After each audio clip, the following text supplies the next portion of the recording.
Hello and welcome to Arirang Special. I'm An Jang-han. South Korean President Moon Jae-in and North Korean Workers' Party Chairman Kim Jong-un will meet for their third summit, this time in Pyeongyang, in hopes of shaping a new future for the Korean peninsula.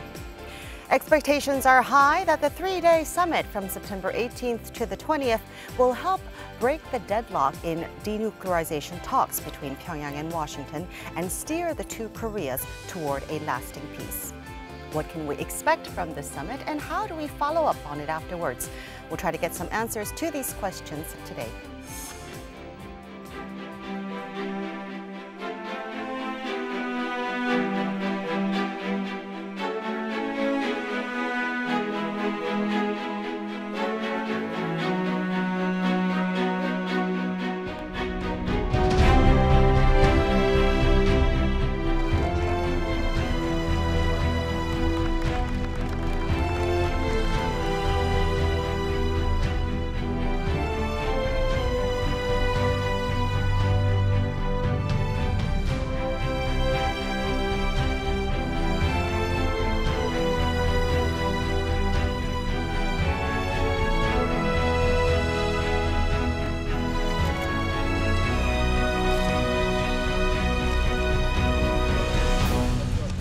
를 위한 소중한 출발이 안전한 메카를 통해 해금을 받아보는 것입니다.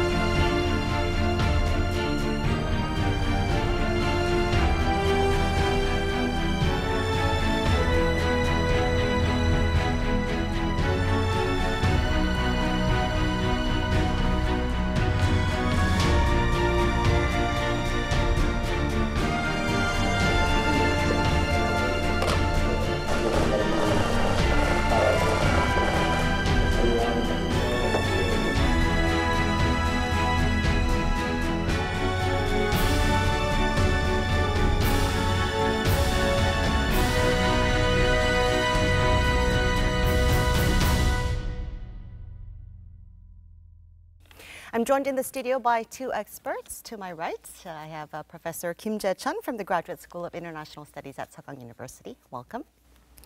And Professor Kim Hyun-wook from the Korea National Diplomatic Academy. Thank you for coming. Pleasure to be here.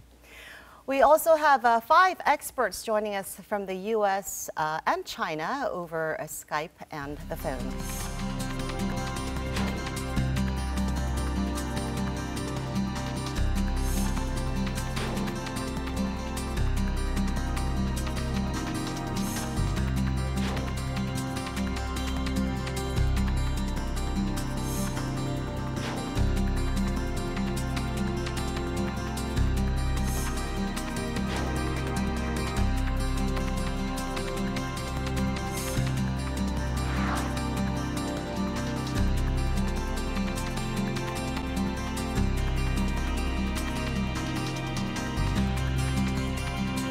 This time it's in Pyeongyang for 3 days from September 18th to 20th. What would you say is the significance of this third summit? Well, the significance of the coming summit is that, if you think about the optimistic mood when the first meeting took place in April, or also the summit between the U.S. and North Korea, when that took place in June 12th, people expected that things would move forward fast, but things are really moving along as fast as we want. And as a matter of fact, the nuclear negotiation between the U.S. and North Korea is in a stalemate. So I think President Moon, as the driver of the Korean Peninsula affairs, will have to mediate the differences between the two countries. I think that is going to be the central point of the upcoming summit between the two countries. That said, I think President Moon has his own agenda to improve the inter-Korean relations, to accelerate inter-Korean economic cooperation projects. But there's a limit to which these economic cooperation projects could move forward. So I think both leaders will have to talk about the ways in which both countries can tackle the current stalemate. So that, I think, should be the priority of the upcoming summit. With regards to the first summits between the two Koreas and between North Korea and the United States, just the fact that they were the firsts meant a lot, and there was significance in that. But I guess this is the third time around, so there's a lot more writing on it? Well, I think generically we had to come up with a lot of significant agenda agreed in the Panmunjom Declaration, which was the first summit meeting between two Korean leaders. 4 parts were there. Dr. Kim already mentioned some points about the agenda, the inter-Korean relations, how to disarm their weapon systems for a peaceful relations. And third part is peaceful coexistence and denuclearization.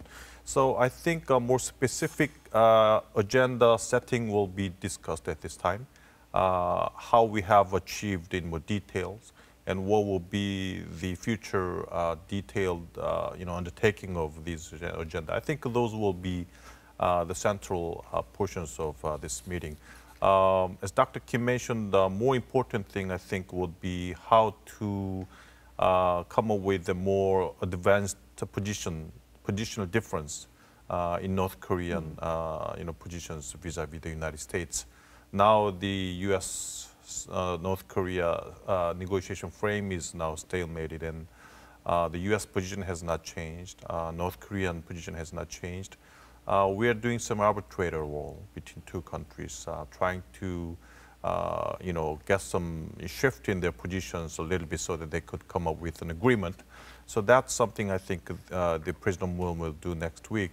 A more specific agenda about the inter-Korean relations, I think they will focus on the disarmament issue this time. They're doing it now. I think in a working level talk undergoing now, they're talking about the ending the antagonistic relationship between two Koreas, and also how to form a the peaceful area in the West Sea area, all that kind of things. So I think more specific issues, how we can come up with disarmament issues, I think will be contained next week.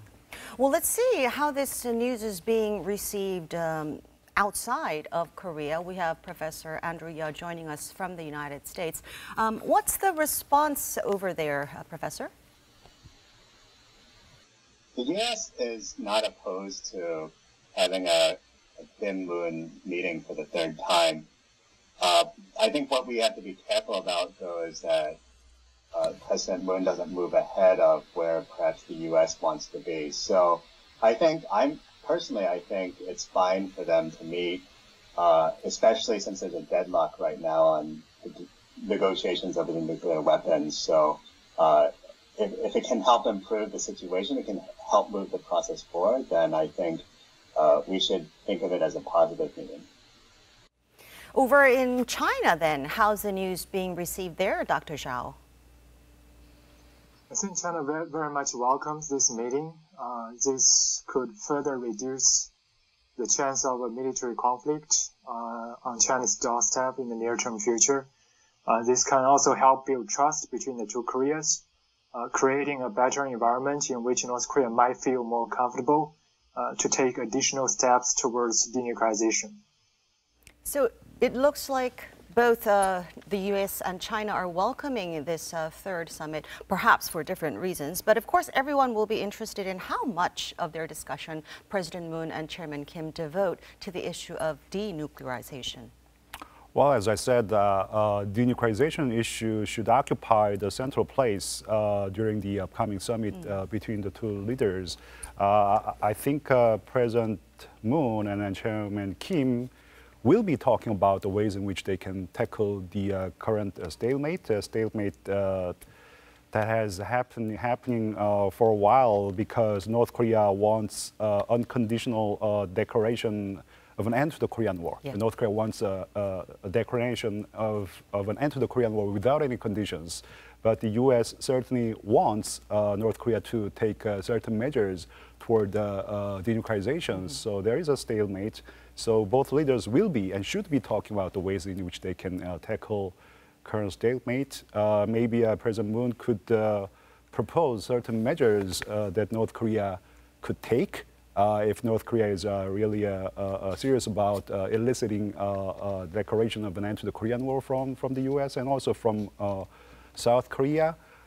Maybe both leaders can and should talk about the roadmap and timetable with which the U.S. and North Korea could move toward the path of denuclearization and also toward building enduring peace on the Korean Peninsula. So yeah, I think denuclearization issue should be occupy the central place during the coming summit. And besides denuclearization, what other issues do you think might be on the table? I think two leaders already talked much about the inter-Korean relations and how to finish the antagonistic postures vis-a-vis each other. This already have been contained in the 2007 agreement between two leaders. So this is just a repetition, I think. What happened in 2007, pretty much the same thing has been repeated in the summit meeting, first summit meeting. And this time, I think two leaders would be specifically focused on some agenda which is not controlled by international community sanctions. The sanction issue is very sensitive. We have, I don't think it's something deliberately happened, but something that, North Korean coal has been imported by Korean companies, which I think has made the U.S. concerned a lot about these issues, whether South Korea is moving too much fast compared to the denuclearization issue proceeds. So these kind of things, U.S. is really worrying about whether South Korean, speedy, proceeding would possibly break the, violate the international community sanctions. Another issue is, I think the South Korean government finally have coordinated with the United States about the issue of building a liaison officer in Gaeseong. But I think there have been some coordinations between two countries. So all that kind of things, some issues related and focused on the international and inter-Korean relations would be focused, something addressed next week, not the issues that would violate the sanctions of international community.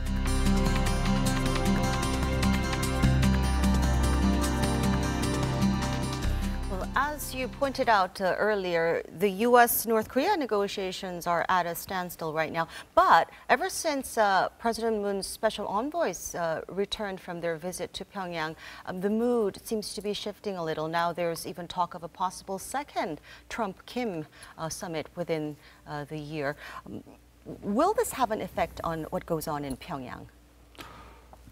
Well, if the second summit between Mr. Trump and Mr. Kim takes place, indeed, that will have a positive impact on the ongoing nuclear negotiation between the two countries, that's for sure. But in my personal opinion, I think we have yet to see whether the second summit will be realized. There has been a lot of talks, but I think before both countries determine whether they will be holding the summit for the second time, I think both countries will have to agree on at least a rough roadmap with which they can,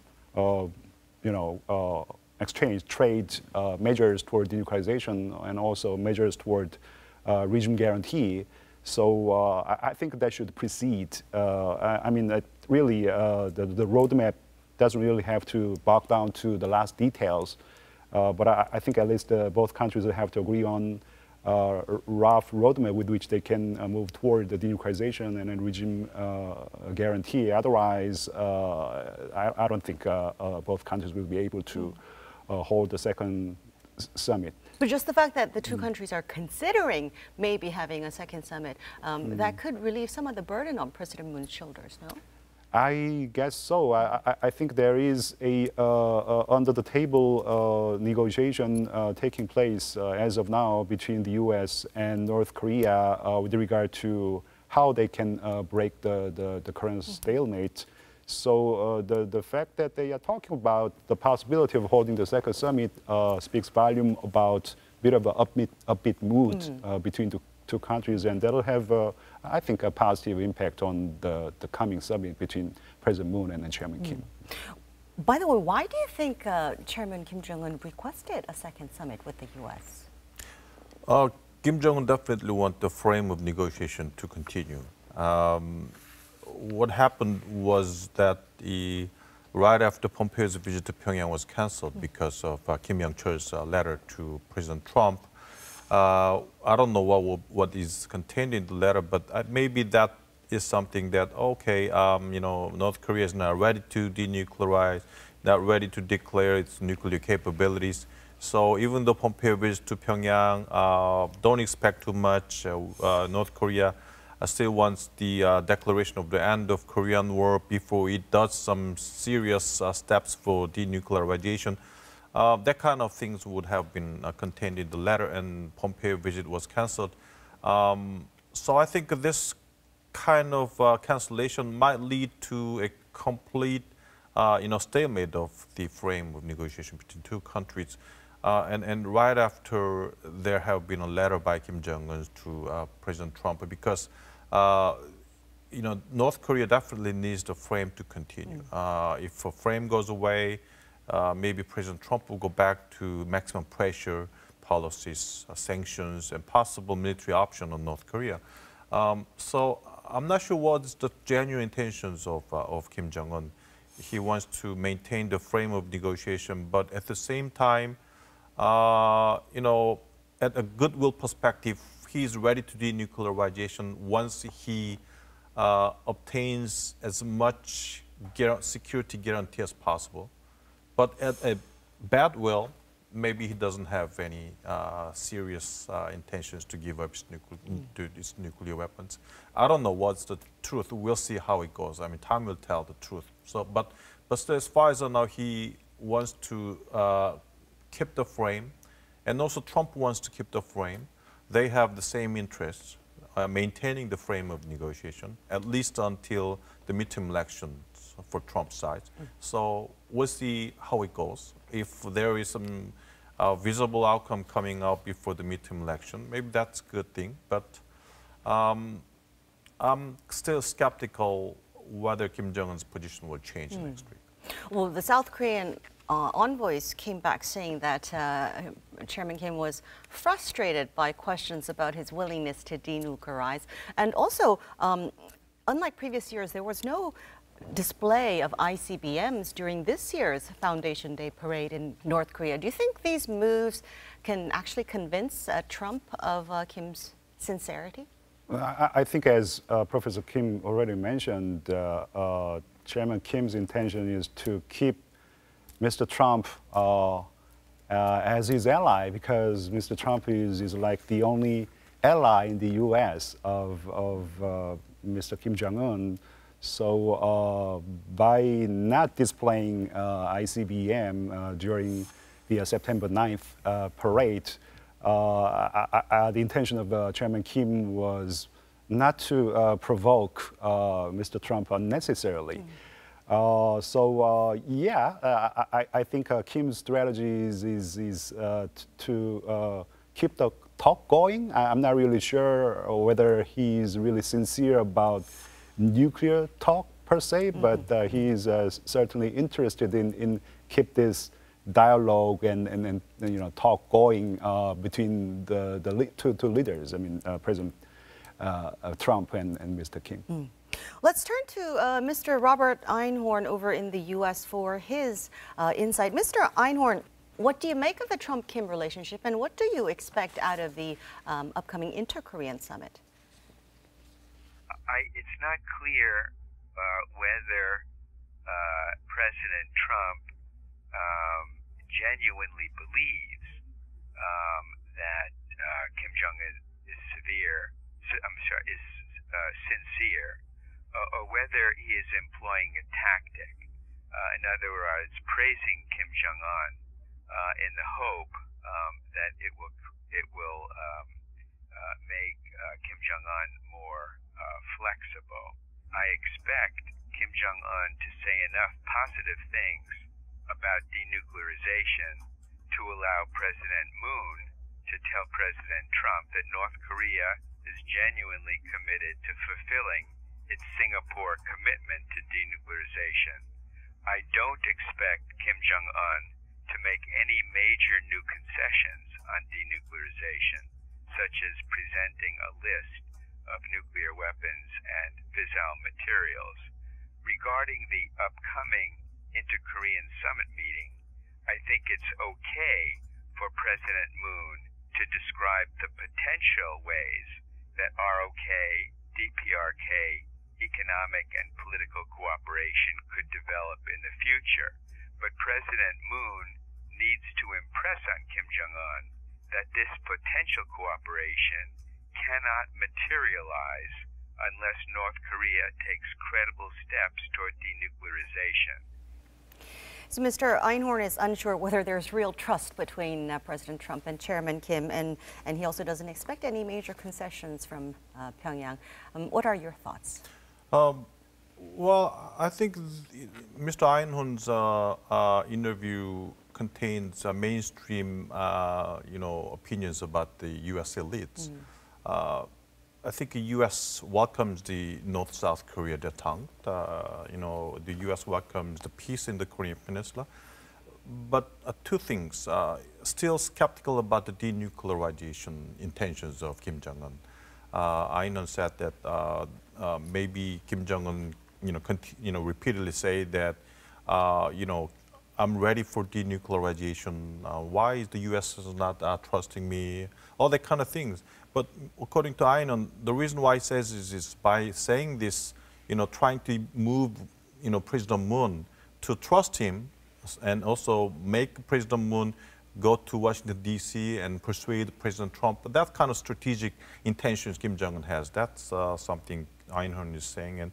And the second thing I think he says is that, the U.S. welcomes the North-South détente, but it should be in parallel with the denuclearization move. It should not go too much fast. So expect President Moon to pressure Kim Jong-un next week for denuclearization issues. From the perspective of the United States, there has not been much done by Kim Jong-un.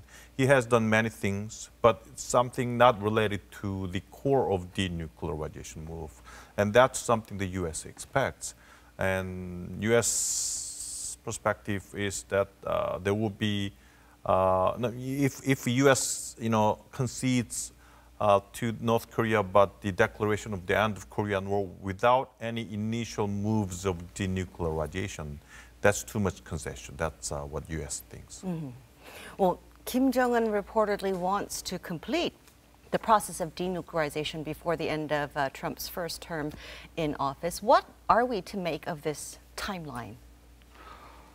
Well, setting the deadline for completion of denuclearization is a good gesture, but I think you have to be a little bit careful about his wording, because as far as I remember, he said that he wants to end the 70 years of hostilities between the two countries, and then he wants to end the denuclearization process.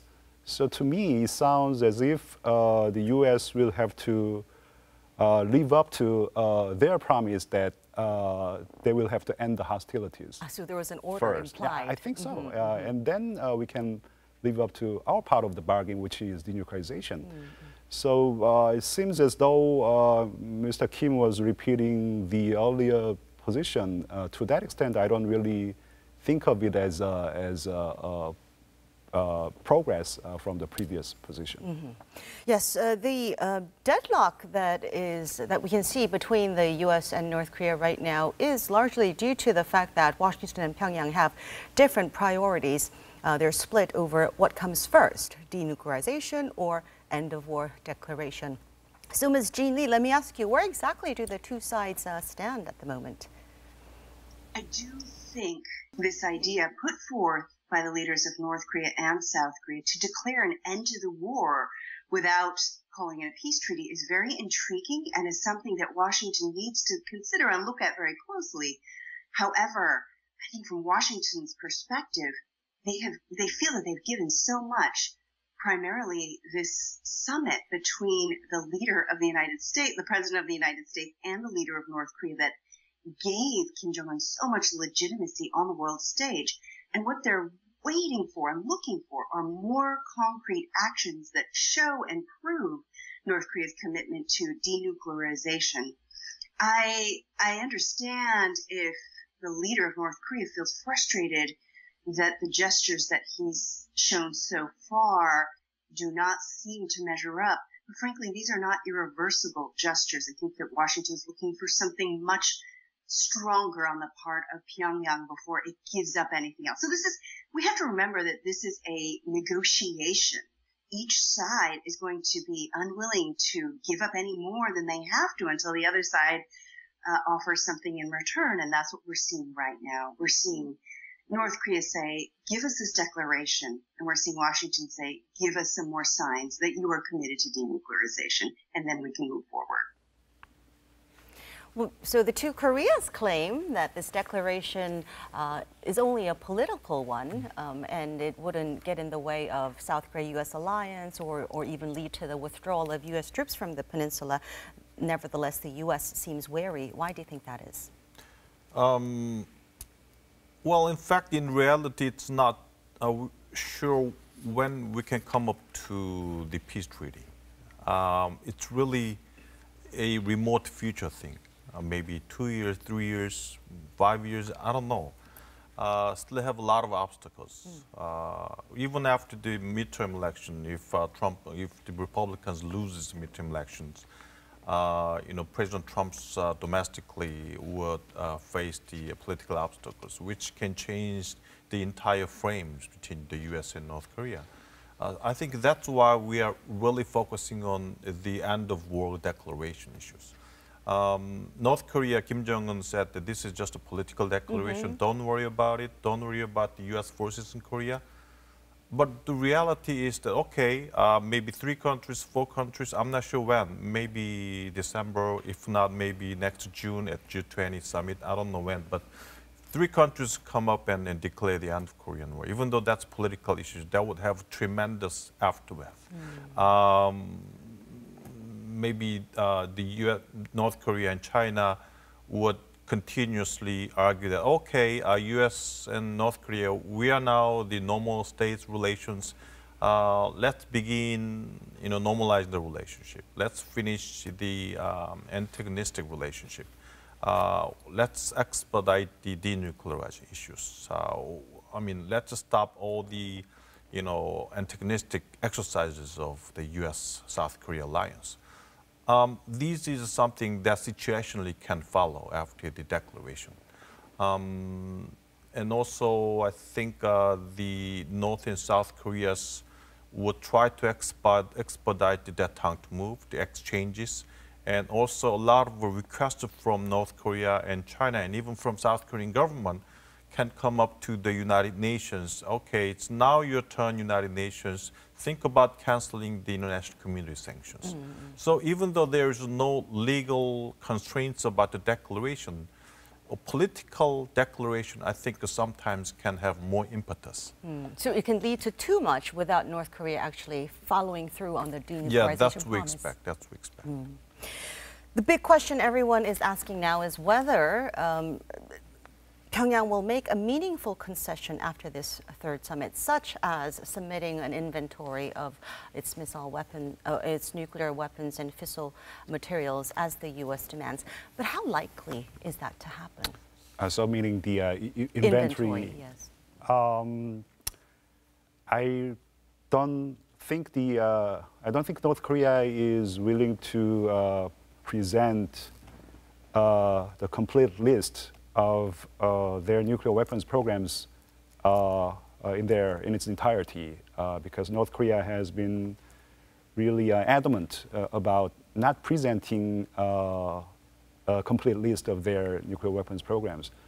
So that's not possible. But that said, as far as I know, the U.S. position has shifted to a certain extent. As long as North Korea pledges that they would present a partial list a partial list of say, Yongbyon facilities, the U.S. is good to go to declare an end to the Korean War with, concerned parties, stakeholder countries. So to that extent, I think North Korea might be a little bit more open to the suggestion that you will have to at least pledge. You don't have to do it right away, but at least a promise that you would provide a partial list of say, Yongbyon facilities. I think that'll jumpstart the negotiations one more time. But that said, I don't think, as Professor Kim mentioned, North Korea's strategy hasn't really changed. I mean, they want to take a piecemeal approach toward the process of denuclearization while holding on to their core essential nuclear capabilities as long as possible. So that's one of the reasons why I emphasize that it is really imperative for concerned countries to come up with the rough roadmap with which we can move forward toward denuclearization and regime guarantee, if you will. Otherwise, it's going to take forever. So you don't foresee a meaningful concession this time? Well, that I think is a bit of a progress. I mean, given the North Korea's position that the U.S., South Korea, together with China, will have to declare an end to the Korean War unconditionally. But at least if they are willing to pledge that they would provide a partial list of their certain programs, facilities, materials. That would be a small That is a concession for sure, but it's a piecemeal approach. And after which North Korea will take a certain measure out of their own volition, like dismantling ICBM testing sites, engine testing site at Donggaeri. And in return, they might be asking certain concessions from the U.S., and there's going to be another stalemate. It's going to take forever. So we need a roadmap. Let's ask the question to our experts on Skype. Mr. Evans Revere, can we expect a change of stance from Pyongyang after this third inter-Korean summit? View is that I'm rather skeptical about the ability of South Korea to achieve much progress in this area, particularly because the North has traditionally not been very interested in discussing the nuclear issue with the South. And so I don't expect, quite frankly, at this point, any significant impact on the nuclear issue during the North-South summit. I hope I am proven wrong, and I hope I become pleasantly surprised that some progress is made, but I'm a bit skeptical at this point. What is your view, Dr. Zhao? There are still many things North Korea can offer to the United States without undermining North Korea's existing nuclear deterrent capability. North Korea still has a large number of nuclear and missile-related facilities that it can shut down or even tear down.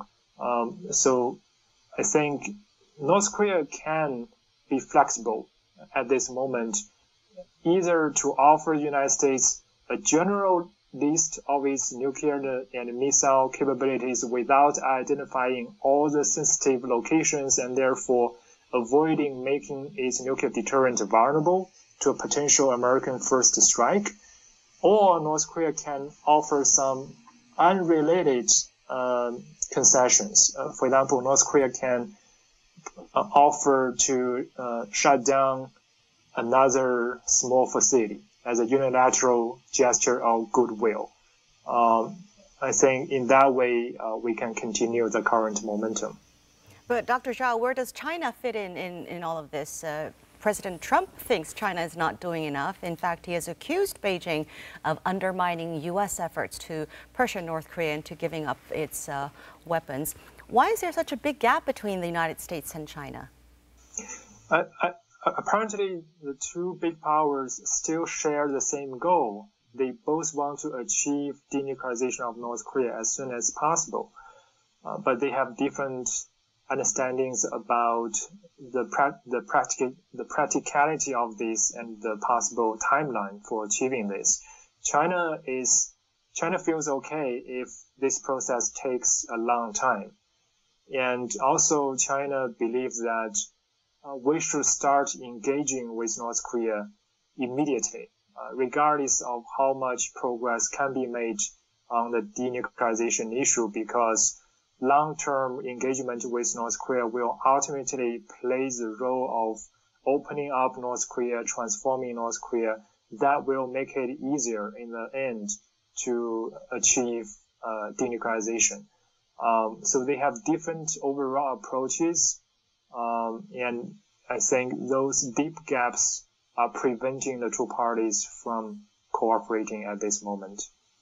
So China seems willing to invest time and patience in the denuclearization process. What role do you see China playing down the road? Yes, Dr. Zhao mentioned that China is patient. It's kind of taking time for denuclearization. He said too much positively. I would say a little bit negatively. China doesn't want to achieve denuclearization in a speedy way. Chinese interest is different from the United States interest. The U.S. wants a quick and speedy denuclearization of North Korea.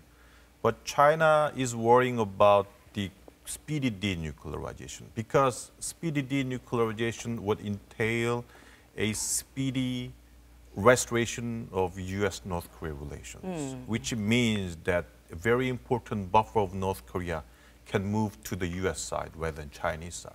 So China wants the U.S.-North Korea frame to continue, but no progress or slow progress. That's what China wants. So Dr. Zhao spoke very positively, but I would perceive it as very negative. He spoke the truth then. Yeah, that's what U.S. is worried about.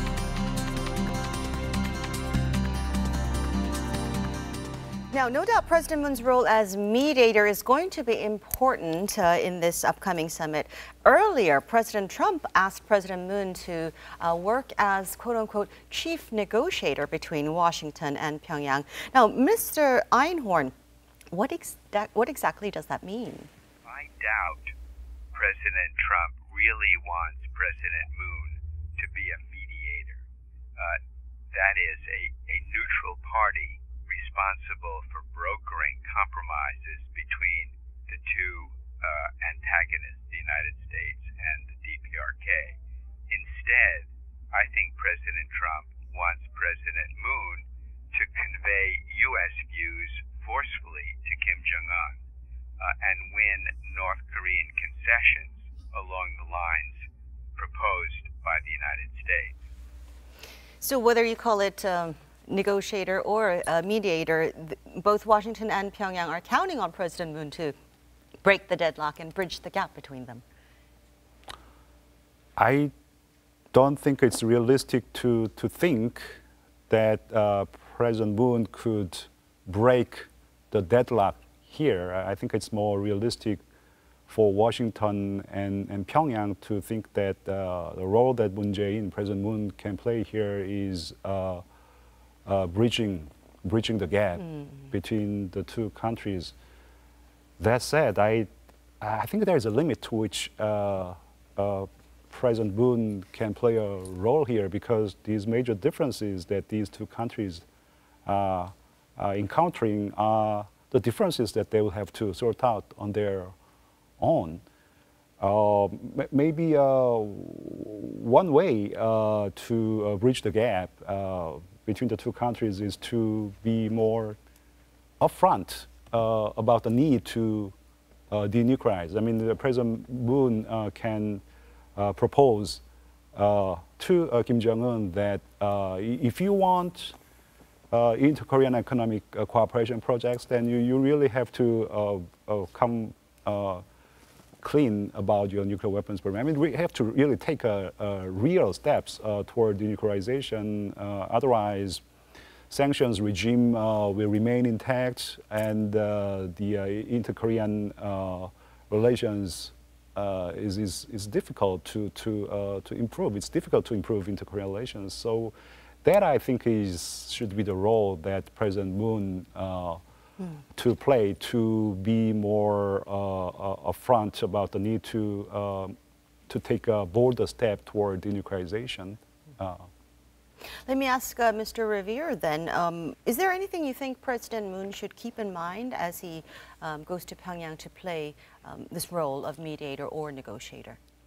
about the pace of North-South reconciliation and the speed at which developments are moving between North and South, because there are people in Washington, there are people in the United States government who are concerned that things may be moving a bit too fast. The reconnecting railroads, North-South economic cooperation, reopening things like Kaesong and the tourism project, things like that, talk about political reconciliation, and even talk about peace declarations and peace treaties.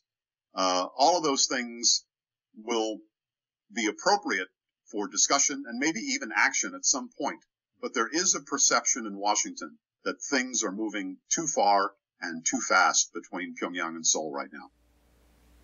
Dr. Zhao, does China share Washington's concern that South Korea is moving too fast? I think the Chinese view on this issue is closer to the South Korean position than the U.S. position. Both China and South Korea tend to look at the broader issue of engaging with North Korea, transforming North Korea into a more normal and a rational player, helping North Korea become less paranoid, help reduce North Korea's threat perception, and therefore make North Korea less concerned about its own security, which will lead to less dependence by North Korea on nuclear weapons for regime survival. So both China and South Korea want to focus on addressing the more fundamental issue, which is North Korea's lack of security, its lack of security perception, its lack of sense of security. But U.S. focuses more on the nuclear issue per se, right?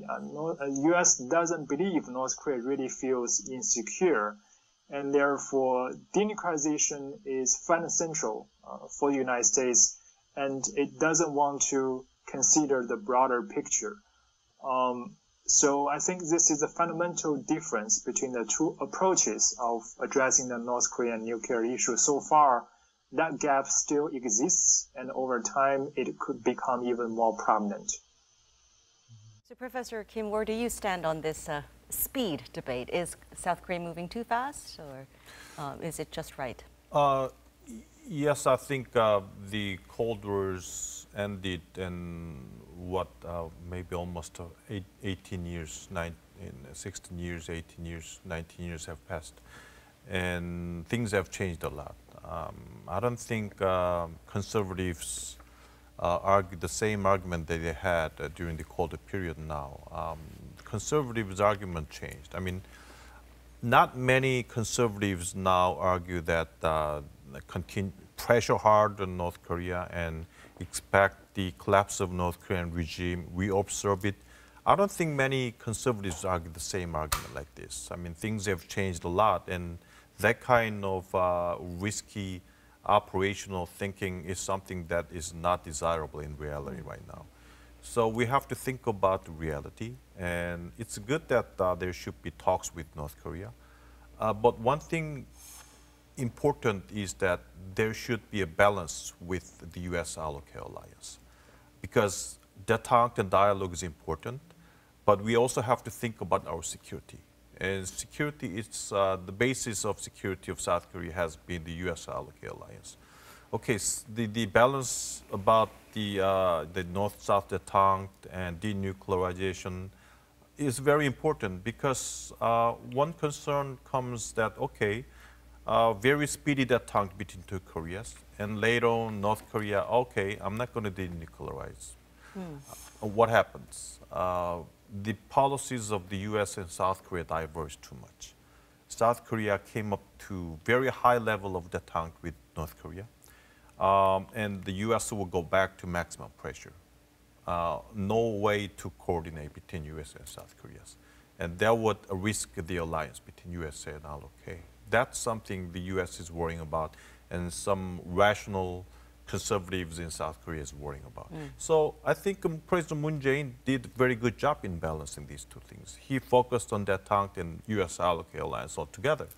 So I think that's something this current South Korea has to continue in the future.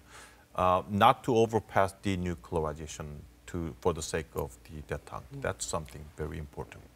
So the success of the third Inter-Korean summit will depend heavily on how much progress the two leaders can make on the issue of denuclearization.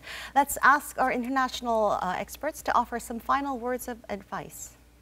I would say three things. The first is to really understand both sides, where North Korea is coming from and where the United States is coming from in terms of their different perspectives, because there is a fairly wide gap. So I would hope that the South Korean government reads the signs well if they're going to play an intermediary role. The second is to just continue to closely coordinate with the United States to move in tandem. And the third thing, I think, is to keep in mind that the largest stake is denuclearization. For President Moon when he visits Pyongyang, I mean, I think he should also try to bring up the denuclearization and not let the North Koreans really divide the issues, because that's how you can drive a wedge between the United States and South Korea. So those are the three things that I might advise or suggest to the South Korean government. I am very glad to see that we're moving toward diplomacy and not only reaching out to the North Koreans to work with them, but trying to understand them. Because when you have 10 years or many, many years of no interaction whatsoever, you simply don't know who they are, how they think, and what they want. So while I always say that we need to proceed with caution, it's always better to be talking than not talking. So I think it is overall a very positive development. I do hope as well that the South Korean people start to recognize and learn who the North Korean people are. Because to be honest, the future of the Korean Peninsula and the future of the Korean people are going to be intertwined no matter what. And I did find that with almost 10 years of tension, young South Koreans felt very distant, and even more distant from the North Koreans than when I was a young reporter covering this issue in 2000. So as time passes, I think we need to make sure that we reach out to the North Koreans and try to find a way to work with them, whether it's as foes or as friends. So I think this is absolutely remarkable. We have a window of opportunity. We have to be very cautious. The North Koreans are very manipulative, and they do understand how to play games. And so we need to be very smart about it, but also very open-minded. Professor Kim, what are your predictions for this summit and beyond? Well, I think prediction, it's hard to predict the outcomes, but I think President Moon should understand that going to Pyongyang for the summit, for the third summit, President Moon should understand that the anticipation is a little bit different from the previous two summits. The first summit at Panmunjom was a historic event. And the second summit was a rather brief one to mediate the differences between the U.S. and North Korea. The public sentiment, the anticipation wasn't really that high, I mean, as far as denuclearization is concerned. But this time, I think public wants real progress in denuclearization. So unless President Moon elicits a certain concession, if you will, from North Korea, unless President Moon is not able to elicit a real progress in denuclearization, the summit is not going to be considered a success. So more than anything else, President Moon should do something to steer North Korea to the path of denuclearization. Should ask Kim Jong-un to take a bolder step toward denuclearization. Otherwise, inter-Korean cooperation projects that you want is not going to take place. I mean, that is the reality. So both leaders will have to understand that that is the reality that they are faced with. So tackle the current stalemate. Maybe President Moon can propose certain measures that North Korea should take to elicit a declaration to an end to the Korean War. And more than anything else, I think both leaders will have to agree on a rough roadmap with which we can move toward denuclearization and also toward building an enduring peace on the Korean peninsula. So that, I think, should be the yardstick with which we should be measuring the success of the coming summit. And I think that is the thing that we'll have to pay attention to. Professor Kim, what are your thoughts on what we should look out for? I hope the successful summit, but I predict a little bit, negatively. I don't think there will be any substantial change in North Korean policies of its denuclearization next week. Even though there might be some modifications, a little bit of declaration of, a little bit of nuclear facilities maybe, but not much declaration that will satisfy the United States. And even though there would be a U.S. North Korea summit meeting in October, I don't think the outcome will be substantially, huge. That would, have an impact on the victory of a midterm election. So things will go on. The frame of negotiation would go on. After the next week, summit and also U.S. North Korea summit, but I don't expect much progress in denuclearization. Even small increments? Maybe small, but something very minimal. You share a rather pessimistic view about the whole thing. I share much of his skepticism. Okay. Well, I want to thank you two very much, professors, for sharing your insights with us today. It was a pleasure. And special thanks to our international experts as well.